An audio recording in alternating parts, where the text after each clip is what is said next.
Today, we're going to look at a devastating tragedy, but through a very different lens.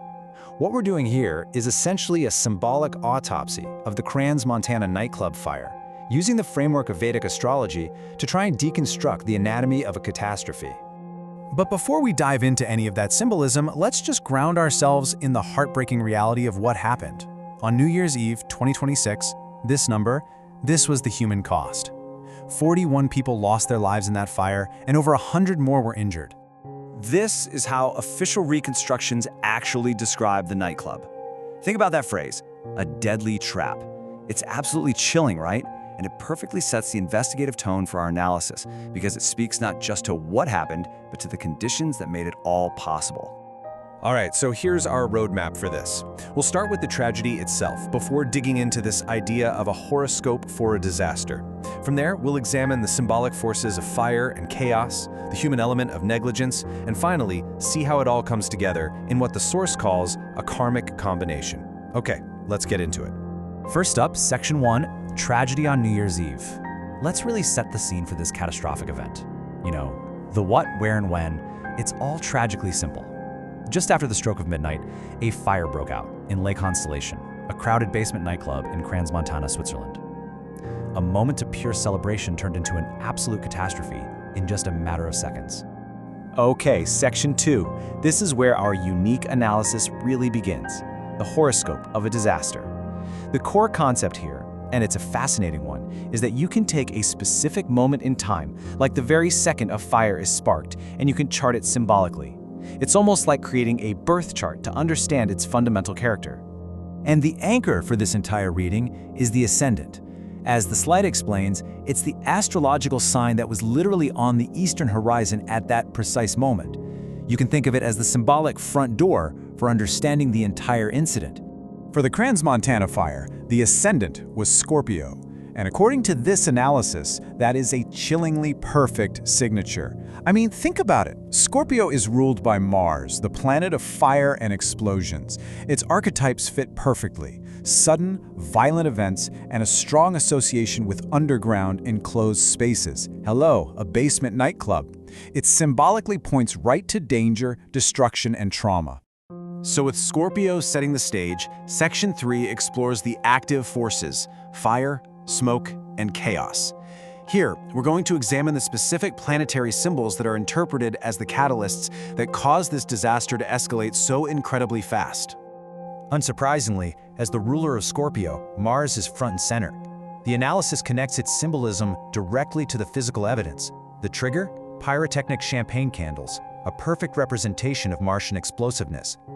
Mars also governs the immediate spread of the fire, that instinctive, chaotic panic of the crowd.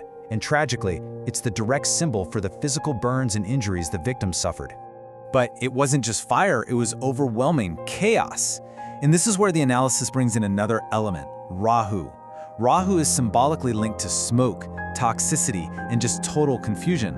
And get this, the nightclub itself, a place of parties, loud music, excess, is seen as a classic Rahu environment. So when the fire started, the space just instantly filled with suffocating smoke, causing complete disorientation and turning the party into a sudden, unmanageable crisis. You know, the active forces of fire and smoke only tell part of the story. So in Section 4, we shift to negligence and fatality. We'll focus on the passive, but absolutely critical failures, the underlying conditions and human factors that allowed the tragedy to reach such a horrific scale. This is where the symbolic and the real just collide. On the left, you see the symbolism of Saturn, representing rules, structures, and responsibility. And on the right, the grim facts from the investigation: an emergency exit blocked by a stool, another escape route padlocked shut, the use of highly flammable materials. The analysis frames this as a clear reflection of deep-seated negligence and total systemic failure. And what about the crowd's reaction?